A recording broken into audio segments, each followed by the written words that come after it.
ஒரு நல்ல professional friend அப்படின்னு நீங்க நினைச்ச யாராவது ஒருத்தங்க இருக்காங்களா?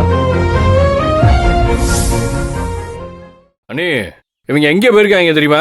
அந்த அரசு ஃபேக்டரிக்கு.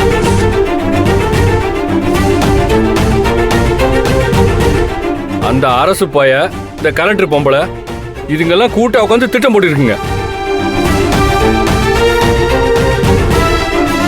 அங்க நாங்க போலீஸோட போனது எப்படி பம்புடாங்க தெரியுமா? ஆனா நாங்க விடுவோமா? சும்மா வச்சு ரகலை பண்ணி ஒட்டுமொத்த கூட்டத்தையும் எங்க பின்னாடி வர வச்சிட்டோம். இங்கதான் வந்துட்டு இருக்காங்க. இன்னைக்கு ஜெயிக்க போறது தர்மமா அதர்மமான வேடிக்கை பார்க்க போறீங்க. மாமா, நீங்க எதுக்கும் கவலைப்படாதீங்க. உங்க கரிகால நான் இருக்கேன். உங்க பிள்ளைய பாதுகாப்பா தோல்ல தூக்கி போட்டு இங்க கொண்டு வந்து நிறுத்துவோம் மாமா. இது என் பொறுப்பு. தம்பி போதும்பா, வெறும் வாய் பேச்சால இங்க யூஸ் இல்லை. மேடம், உங்க பொண்ணு எப்போ கிளம்புச்சு, என்ன சொல்லிட்டு போச்சு, இந்த டீட்டெயில்ஸ் எல்லாம் கம்ப்ளீட்டாக தேவைப்படுது. அது மட்டும் இல்லாமல் இன்னும் நிறைய விசாரணை பண்ண வேண்டியிருக்கு. கொஞ்சம் எல்லாரும் உள்ளே போய் பேசலாமா? தாராளமாக உள்ளே போகலாம், வாங்க. ஏமாமா, நம்ம கூட வர்றேன்னு சொல்லி பின்னாலே கார்ல வந்தவங்களே இப்ப ஆளை காணும். ஒருவேளை காரோட எஸ்கேப் ஆயிட்டாங்களோ? அப்படியெல்லாம் போக முடியாது தம்பி, கூட பிசி இருக்காங்க. சார், உங்களுக்கு அவங்கள பத்தி தெரியாது சார். மத்தவங்க எல்லாம் பிரெயின் வாஷ் மட்டும் தான் பண்ணுவாங்க. ஆனா அந்த ஜனனியக்கா பிரெயினை மட்டுமல்ல, கிட்னி, லிவர், கல்லீரல், கணையம், பித்தப்பை, கண்ணு, காது, மூக்குன்னு எல்லாத்தையும் வாஷ் பண்ணி போலீஸ் தெரியாம எஸ்கேப் ஆகுற சைலண்ட் கில்லர் சார் அவங்க.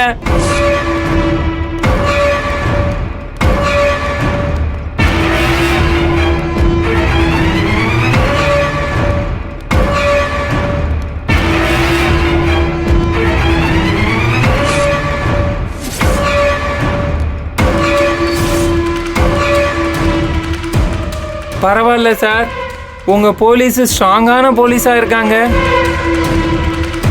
வாமாமே. சார், நாங்கள் உங்களுக்கு எல்லா விஷயத்திலும் ஒத்துழைப்பு தரோம். என்ன கேட்கணுமோ கேளுங்க, ஒருத்தரை விடாதீங்க. ஆனால் எங்கள் புள்ள சீக்கிரம் இங்கே வரணும் சார். வாங்க சார், போகலாம். வாங்க.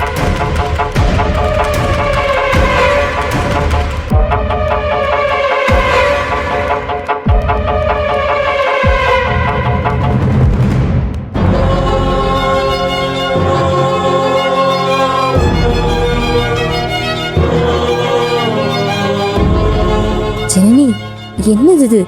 ஏன் இப்படிலாம் பண்ணிட்டு இருக்காங்க? பிள்ளை நிஜமாவே எங்க போயிருக்கும்? எந்த யோசனையும் வரமாட்டேங்குதே. அண்ணி, உள்ள வாங்க, பாத்துக்கலாம். வாங்க. சரி வாங்க.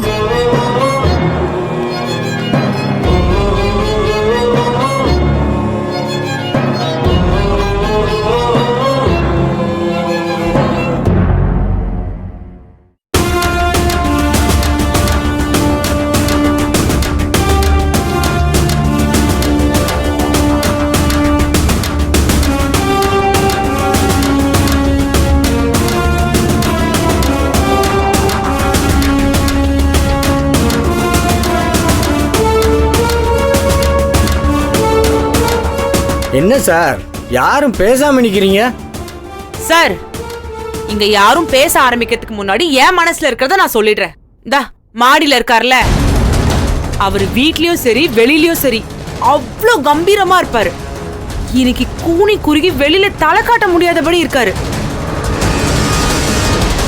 அதுக்கெல்லாம் யாரு காரணம் தெரியுமா? இந்த நிக்கிறாளே, பண்றதெல்லாம் பண்ணிட்டு ஒண்ணும் தெரியாத பாப்பா மாதிரி இவதான். முதல்ல யார் மணி? நான் இந்த வீட்டு சம்மந்தி சார். இந்த வீட்டுல பொண்ணு கொடுக்க நான் பட்ட பாடு இருக்கே.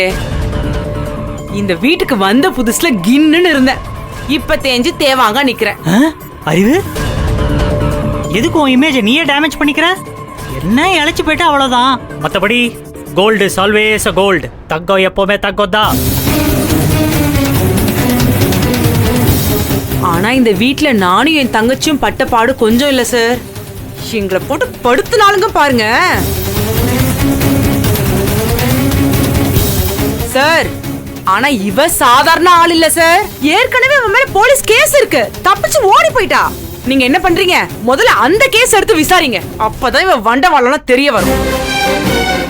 அப்படியா கதிர் சார், இவங்க ரொம்ப நல்லா விவரமா பேசுறாங்க.